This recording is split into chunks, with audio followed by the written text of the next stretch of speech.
Vamos al texto base de Deuteronomio capítulo 8, versículos del 1 al 3. Dice así la palabra del Señor. Cuidaréis de poner por obra todo mandamiento que yo os ordeno hoy, para que viváis y seáis multiplicados, y entréis y poseáis la tierra que Jehová prometió con juramento a vuestros padres. Y te acordarás de todo el camino por donde te ha traído Jehová tu Dios estos 40 años en el desierto, para afligirte, para probarte, para saber lo que había en tu corazón, si habías de guardar o no sus mandamientos. Y te afligió, y te hizo tener hambre, y te sustentó con maná, comida que no conocías tú, ni tus padres la habían conocido, para hacerte saber que no solo de pan vivirá el hombre, mas de todo lo que sale de la boca de Jehová vivirá el hombre. Pasemos ahora a los versículos 12 al 14 del mismo capítulo. No suceda que comas y te sacies, y edifiques buenas casas en que habites, y tus vacas y tus ovejas se aumenten, y la plata y el oro se multipliquen, y todo lo que tuvieres se aumente.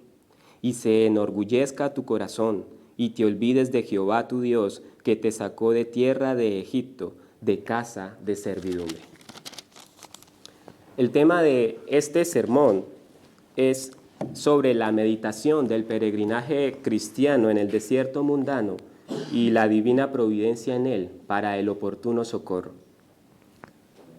En toda la historia de la humanidad, el problema siempre ha sido el mismo. Los instrumentos para el objetivo que tiene el mundo poco han cambiado en realidad, y parece que hay un ciclo interminable que sigue repitiéndose una y otra vez más.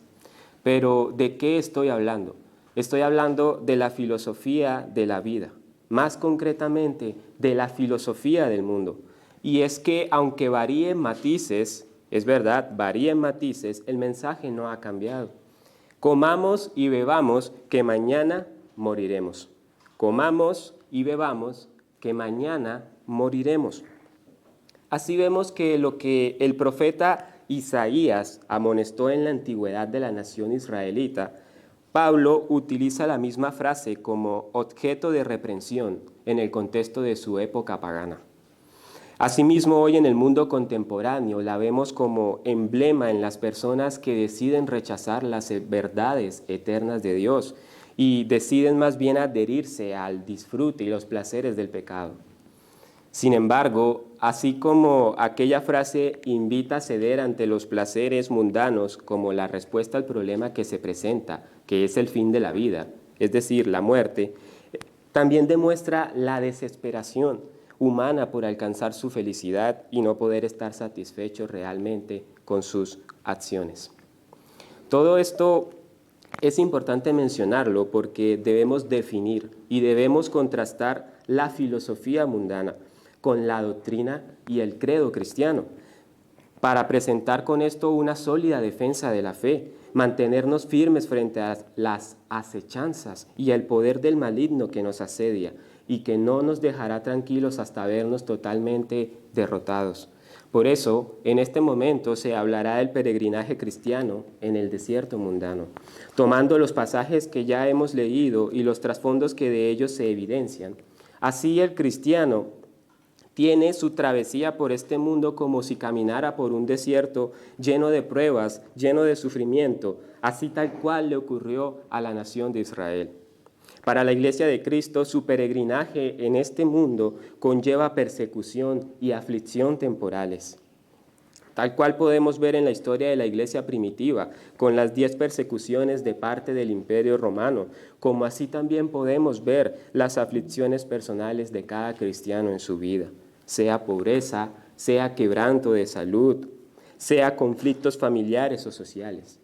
Sin embargo, en nuestras pruebas no se nos ha abandonado a nuestra suerte, sino que Dios, siendo nuestro ayudador y quien nos da el oportuno socorro, permite que todas las cosas nos ayuden a bien. He aquí la divina providencia. la cual sostuvo, como sabemos, al pueblo de Israel con grandes y con portentosos hechos, así también a través de toda la historia de la Iglesia. Con su gracia, el Señor hasta aquí nos ha sostenido y nos seguirá sosteniendo. Así también veremos el llamado que se hace con todo esto a exponer el pecado con precisión, pero también a mortificarlo. Por ejemplo, si permanecemos muy ocupados con el trabajo, pero al final del día no hemos leído su palabra ni orado por falta de tiempo, entonces debemos reconocer el pecado de la idolatría al trabajo. Y es que, pese a ser muy provechoso, no debe desplazar nuestro alimento espiritual. Por lo cual tomemos medidas para optimizar nuestro tiempo. Así, al ser enseñados, podamos aplicar a nuestra vida. Ahora, para hablar del peregrinaje cristiano, debemos iniciar primero con definir la palabra peregrino. Y así vemos en el griego original de la Biblia la palabra parepídemos, que implica ser residente en un lugar extraño, alejado de su propio pueblo, extranjero, forastero. Palabra usada para identificar a los santos del Antiguo y del Nuevo Testamento.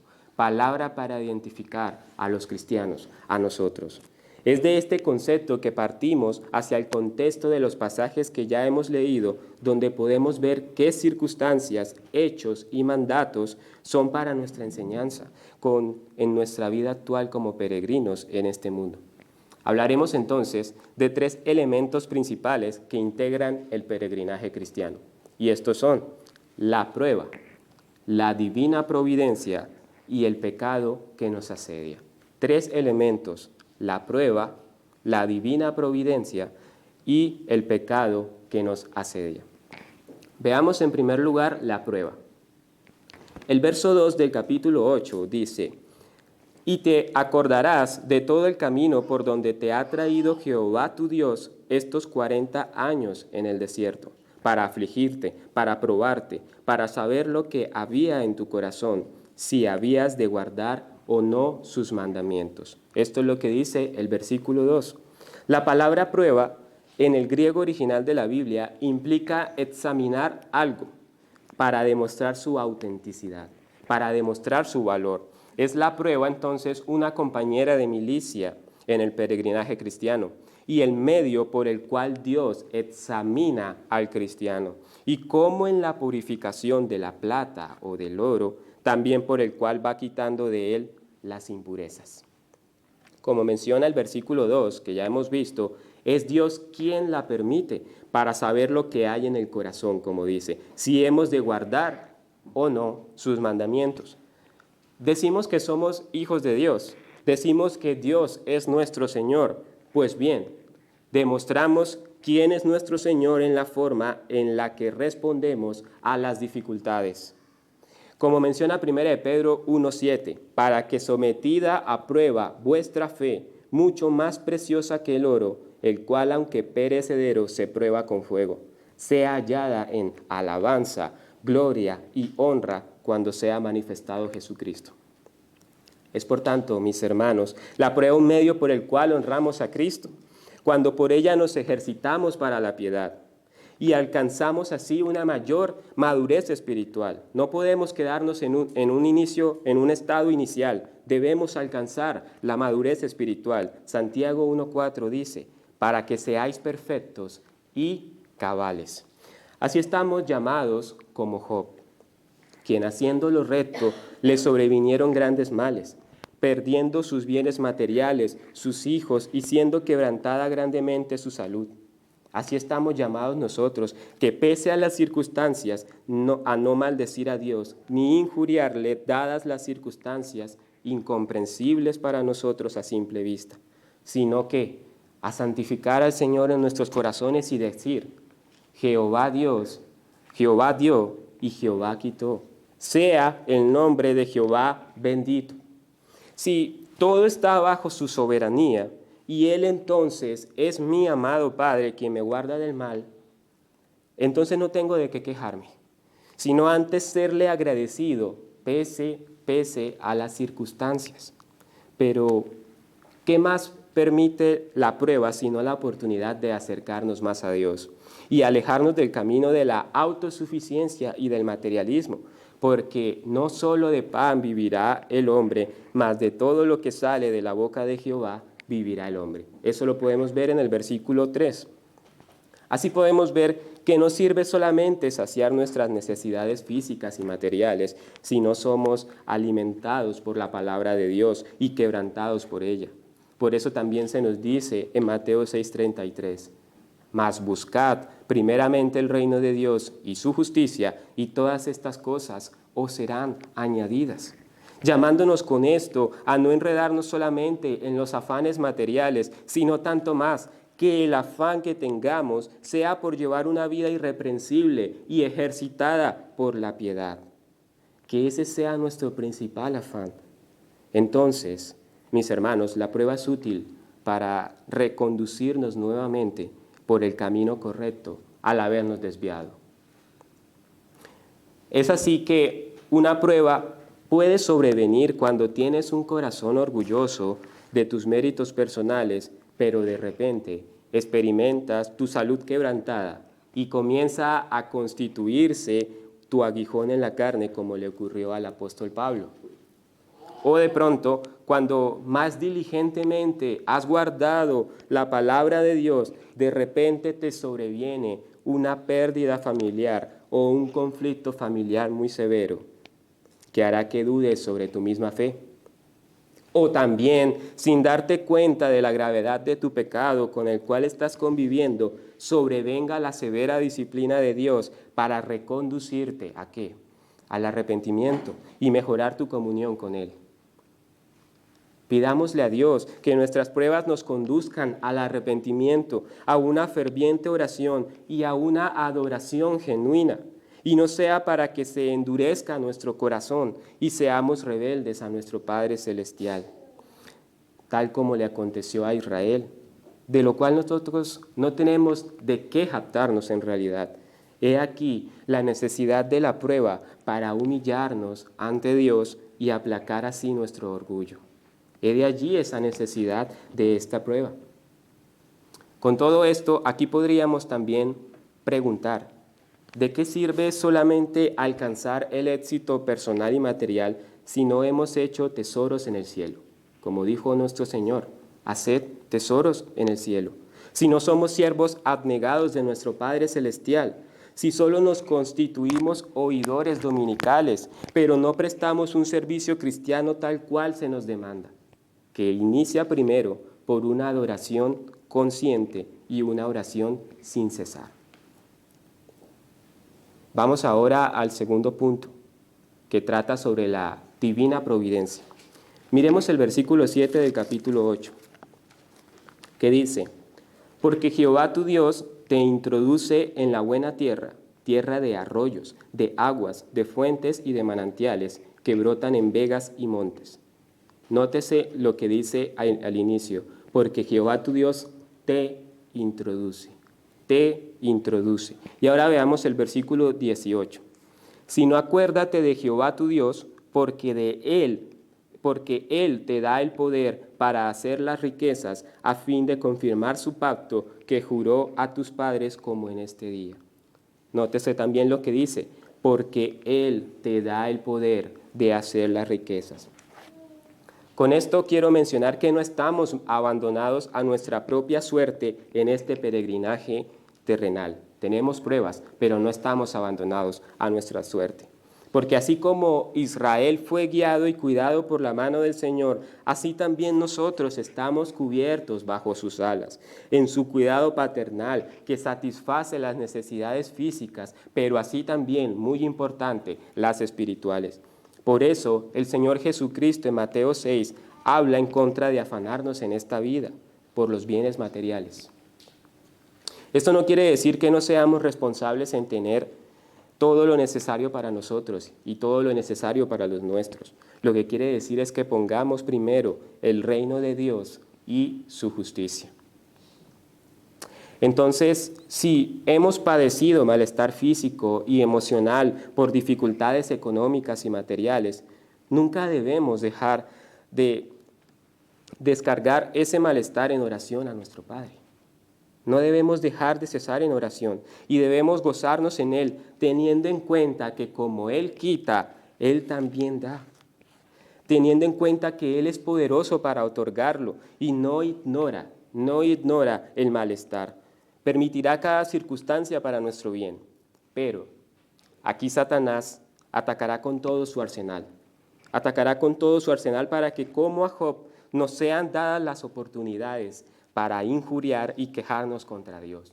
Pero no solamente eso sigue, es un proceso para cesar en la oración, para cesar en la lectura de la palabra, para descuidar también cómo nos conducimos en nuestro peregrinaje, llenarnos de peticiones egoístas y materialistas, pero sin tener en cuenta las verdades espirituales. Es así que terminamos pidiendo más por nuestra condición de salud y no solamente por nuestra salud espiritual, o más bien por nuestra vida en Cristo.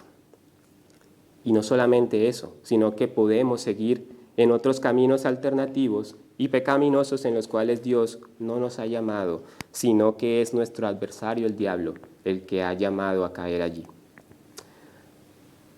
Así también cuando somos saciados y prosperados material y económicamente, no debemos perder el camino derecho para jactarnos de nuestros logros, porque Dios da el poder para hacer las riquezas, lo vemos en el versículo 18, y no por nuestra mano somos conducidos, sino por la del Padre Celestial. Así que al obtener logros y méritos personales, nunca dejemos primeramente de orar a nuestro Señor con un corazón verdaderamente agradecido. Así como en la escasez, cuánto más debemos aprender a conducirnos en la abundancia. Así en la escasez, nunca tampoco debemos dejar de tener cuidado y de andar en los caminos del Señor para poder estar fieles en la abundancia, porque ahí también viene la prueba. Por eso tenemos a Pablo, que puede ser ejemplo de siervo abnegado, que se condujo bien en la escasez, pero también en la abundancia. En todas estas circunstancias seremos fácilmente tentados a desviarnos. Si el Señor nos ha mantenido, tal vez en la escasez o en la dificultad, puede que sea necesario, primeramente, mantenernos aquí para que cuando llegue la abundancia no dependamos simplemente de nuestras capacidades, no dependamos o no salgamos instintivamente a desviarnos, sino que previamente podamos forjar y afirmar en nuestro corazón que todo lo puedo en Cristo, que me fortalece. Pero eso no es simplemente en una cuestión, sino que es en la abundancia, pero también en la escasez, para que no nos desviemos de los caminos de nuestro Dios. Por otro lado, debemos también recordar lo que dice Proverbios 16, versículo 1, que dice: del hombre son las disposiciones del corazón, mas de Jehová es la respuesta de la lengua. Aún en lo que los hombres desean emprender o realizar, al final el resultado es dado por Dios y permitido por Él por medio de su soberanía y providencia. Por lo tanto, para seguir la voluntad de Dios debemos orar sin cesar, para que Él sea afianzando nuestros caminos, para conducirnos como es debido y que sean nuestros caminos, cuestiones, decisiones y deseos encaminados de acuerdo a su propia voluntad, porque ésta es buena, agradable y perfecta, en la cual estamos y somos provistos como hijos suyos. Ahora bien, nuestro Dios, quien sustenta la necesidad física y material, es quien también confirma su gracia en nosotros a través del continuo perfeccionamiento, haciendo de nuestra esperanza una esperanza gloriosa que mira a la segunda venida de Cristo, reconforta el alma y nos apacigua en medio de la tribulación. Si no somos conscientes de estos cuidados, entonces es un llamado para la autoexaminación, porque entonces significa que no estamos descansando en Él y que nuestra vida como cristianos que somos está siendo atribulada y zarandeada por el maligno. ¿Para qué? Para que nos perdamos de gozar estos cuidados paternales. El Señor cumple su divina providencia en nosotros cuando, por ejemplo, tenemos determinados planes y Él nos conduce por otro. o cuando impacientemente pedimos sin cesar sobre alguna cuestión particular, sea trabajo, estudio, familia, relaciones sociales, logros personales, y el Señor se reserva pacientemente a su tiempo para orar, queriendo que, dependientes de Él, no dejemos primeramente de andar en la integridad bíblica y descansemos en Él primero. A pesar de que nosotros veamos o pidamos simplemente en eso que estamos orando al Señor, Él se reserva por un momento, porque ahí también está ejerciendo su cuidado en nosotros. Pasemos ahora al tercer punto, y es el pecado que nos asedia. Hermanos, el pecado es la infracción de la ley de Dios y es la victoria de Cristo sobre éste la cual se nos otorga. Sin embargo, no podemos ignorar los peligros del pecado en el creyente y las artimañas del maligno que va a buscar confundirnos y hacernos caer. A Israel le fue dada la ley para advertirles del pecado y de la condición humana. Sin embargo, la ignoraron por completo, rebelándose contra Dios. Porque esta es la labor del pecado, rebelarse directamente contra Dios y sus designios, porque tan solo en lo que Dios decrete y demande de nosotros, más nuestra carne deseará oponerse con toda la fuerza posible para que no lo cumplamos. Es así que en este pasaje podemos identificar 3 pecados de Israel, los cuales son fuertes advertencias para nosotros. Uno es la desobediencia, el otro la vanagloria y el último la idolatría. Según el versículo 1 podemos ver la desobediencia. Debemos ser conscientes aquí que de la estratagema del diablo que se ha desarrollado en el mundo a lo largo de la historia. Y esta consiste en disminuir la exigencia de la ley de Dios, en tratar de vender la idea de que se puede vivir como cristiano con una obediencia parcial. Y no se tiene que ser tan rígidos porque sería legalismo. La verdad es que a muchos quieren nombrar legalismo a obedecer las ordenanzas de Dios expresadas en su palabra como genuina profesión de fe. Se desvían entonces en sus propios caminos y se amontonan para oír cómo satisfacer sus deseos, pero en el nombre de Dios. Cómo satisfacer sus deseos, pero en el nombre de Dios. Sin embargo, Dios provee su palabra inspirada, teniendo ella decretos y estatutos claros que demandan obediencia fiel y total, no parcial. Por eso dice: cuidaréis de poner por obra todo mandamiento que yo os ordeno hoy. Y estas palabras no se las adjudicamos a la nación israelita tan solo, no es de ellos, no tiene nada que ver con nosotros, no. Esas palabras son para nosotros también. Él ha ordenado obediencia, nosotros estamos llamados a obedecer, pero nuestra carne hará todo lo posible para desobedecer con todas sus fuerzas.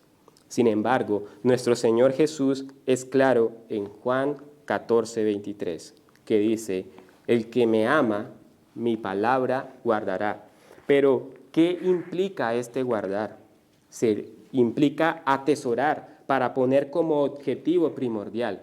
No es simplemente memorizar, no es simplemente, sí, lo leo de vez en cuando, no.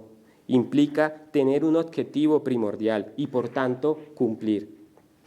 Por eso se nos manda a ser hacedores de la palabra y no tan solo oidores, ni mucho menos olvidadizos.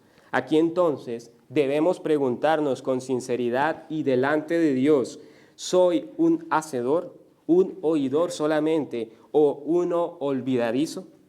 ¿Cuál es mi acción conforme a los 10 mandamientos, conforme al día del Señor, al yugo desigual, la inmoralidad sexual, las ofrendas y diezmos? Si, por ejemplo, miramos lo tocante al mandamiento de no codiciar, debemos hacer un pacto con nuestros ojos como Job, para no mirar más allá de lo debido, para codiciar en el corazón, porque ante Dios esto es un adulterio. O incluso cuando vemos el progreso de un hermano u otra persona conocida y empezamos a anhelar su suerte.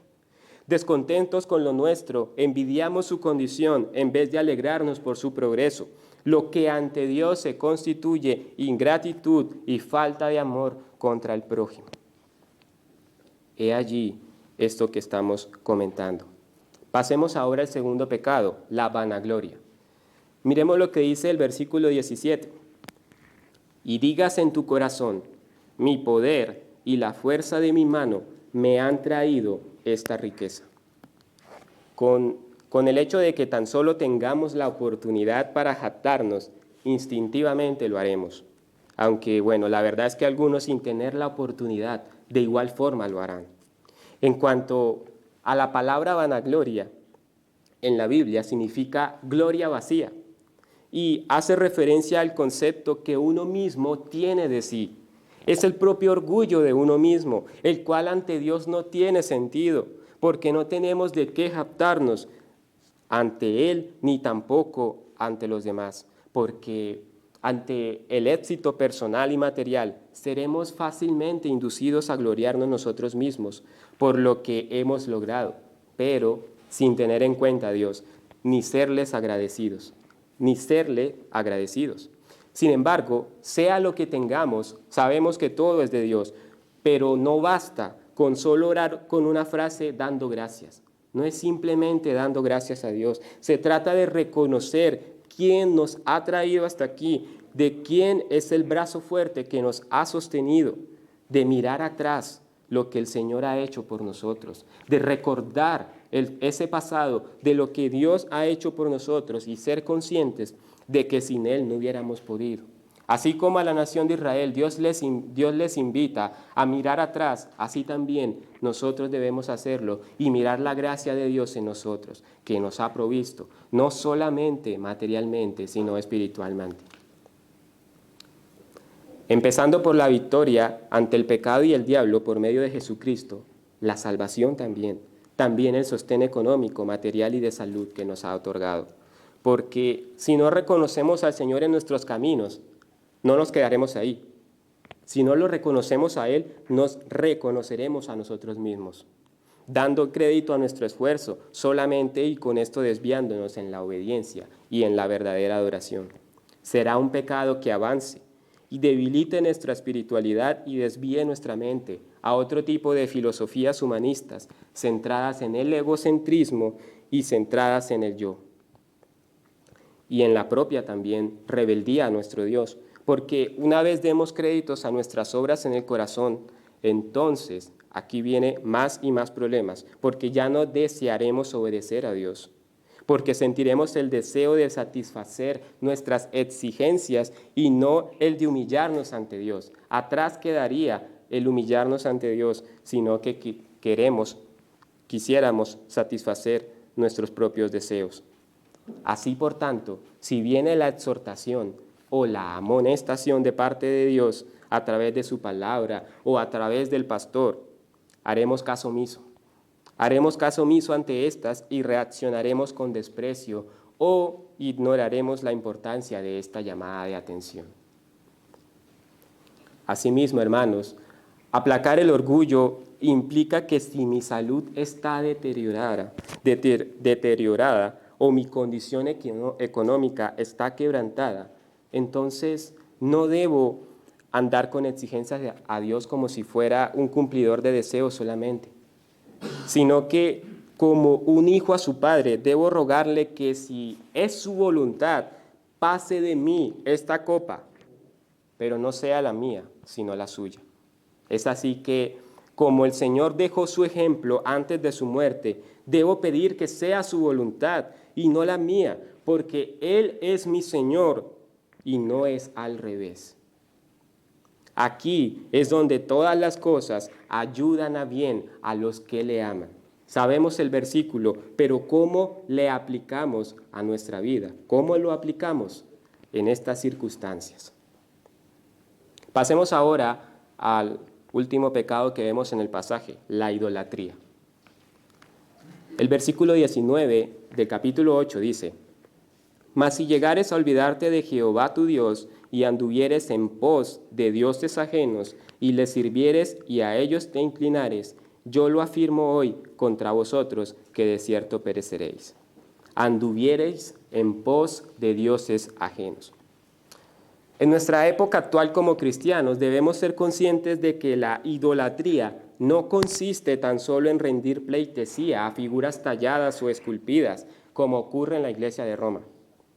Es más que eso, sino tanto más debemos identificar nuestra idolatría con todo aquello, sea objeto, persona, lugar u oficio, que destrone el lugar principal de Dios en nuestros corazones. Es así que nuestro cónyuge, hijos, trabajo, pasatiempos, aficiones como el fútbol o el mismo teléfono personal, contenido multimedia, uso desmedido de redes sociales, se puede constituir como ídolos que obstaculicen en nosotros un culto verdadero a Dios. Se pueden constituir como ídolos.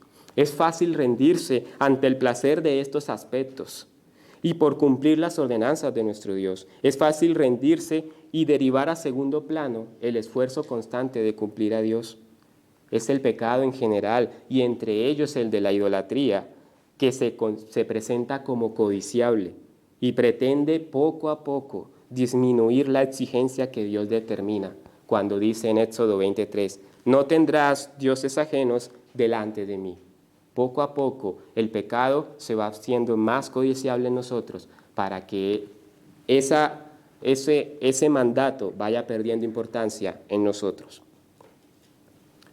Así tampoco podemos servir a Dios y las riquezas, tal como el Señor Jesús lo dijo, porque el afán por el dinero se va continuamente entrometiendo en nuestros corazones. Es así que ganando en abundancia, desearemos aún más para alcanzar aún mayores comodidades que no se pueden permitir en el momento.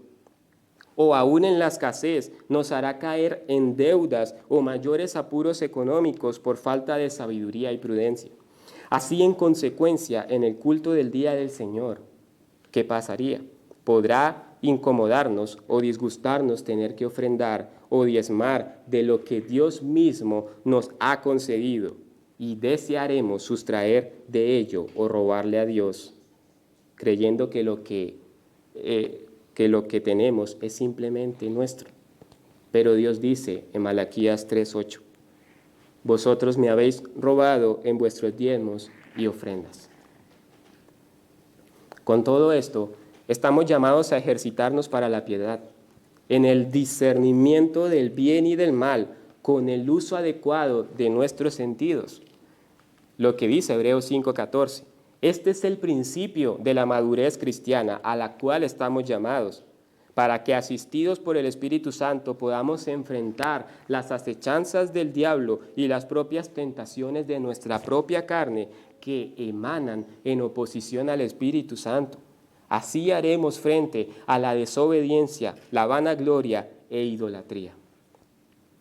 A manera de conclusión, podemos ver que a diferencia de la filosofía mundana que vimos al inicio, comamos y bebamos, que mañana moriremos, nosotros como extranjeros y peregrinos del desierto, es decir, de este mundo, debemos abstenernos de los deseos carnales, como advierte 1 de Pedro 2:11, porque estos batallan con nuestra alma y no solo pretenden dar placer a quien de ellos se sirva.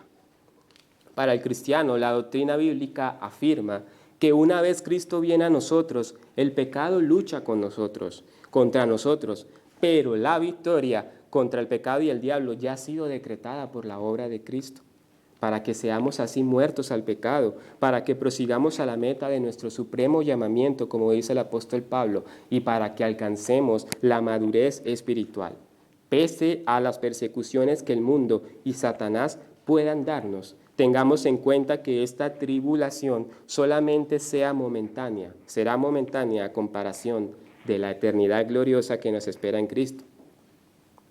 Así también, Él nos da las promesas y los medios para afianzarnos en la fe, no desmayar en la tribulación, sino que podamos gozarnos en nuestras pruebas que nos sobrevengan. Dignos de padecer afrenta por su nombre, para que una vez más nos identifiquemos con Cristo en su muerte, en su resurrección y también en su peregrinaje cuando anduvo por este mundo. Porque no estamos abandonados a nuestra propia suerte en este mundo, sino que el Señor mismo nos sostiene con su brazo fuerte y nos cubre con sus alas. He aquí su divina providencia, porque nuestro Señor Jesús en la tierra, siendo inocente y siendo sin pecado, sufrió la tortura física y psicológica por los padecimientos de su crucifixión. Así también su peregrinaje en este mundo inició en un humilde pesebre de Belén, en un ministerio público en el cual no tuvo lugar fijo donde descansar. Anduvo incesante por la tierra de Israel y con pocas comodidades, siendo perseguido y amenazado por las élites del momento que querían matarlo y llevando una carga física y emocional que no era por su culpa. Por eso se dice de él, experimentado en quebranto, varón de dolores. Sin embargo, hermanos, también se dice, pues en cuanto él mismo padeció siendo tentado, es poderoso para socorrer a los que son tentados. Así que, siendo él experimentado en quebranto, es nuestro gran sustentador en la prueba. Y siendo él sin pecado, sufrió afrenta por nosotros, ahora nosotros también debemos padecer para ser purificados del pecado que nos asedia. Así que meditemos sobre este mensaje que el Señor nos ha concedido para que nos afirmemos más en nuestra vida, identificando el pecado, mortificándolo y respondiendo en obediencia hacia Dios. Dadas las oportunidades que se nos presentan para deshonrar a nuestro Señor, con nuestras determinaciones, armémonos entonces de valor, pero sobre todo de dominio propio, asistido por el Espíritu Santo, para que no cedamos ante las ocasiones para caer en la desobediencia, la vanagloria y la idolatría.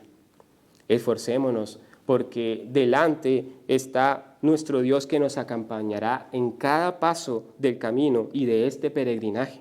Recordemos también toda la multitud de testigos que tenemos alrededor de santos del Antiguo y del Nuevo Testamento que han padecido por el nombre de nuestro Dios con sus debilidades y con sus quebrantos, pero sostenidos con su mano poderosa. Han sido siervos que han hecho lo que les ha sido pedido, pero sin desviar su mirada en la eternidad gloriosa. Así también hagamos nosotros, sirviendo a Dios desde nuestro hogar, que es el primer lugar donde Él debe ser adorado. Para finalizar, recordemos también que si bien somos peregrinos del desierto, ahora hay otra realidad, y la realidad de la cual somos parte, como dice Efesios 2:19. Así que ya no sois extranjeros ni advenedizos, sino conciudadanos de los santos y miembros de la familia de Dios. Porque mientras aquí en la tierra somos peregrinos y estamos de paso por esta vida, nuestra realidad se hace patente en la ciudadanía celestial y en la esperanza gloriosa que está por cumplirse en la segunda venida de Cristo. Oremos, hermanos, para que el Señor permita que, estando con los afanes de esta vida, examinemos su palabra, atesoremos sus mandatos y les sirvamos, para que, siendo conscientes de nuestro peregrinaje cristiano en este desierto mundano, podamos decir: amén, sí, ven, Señor Jesús. Terminamos en oración.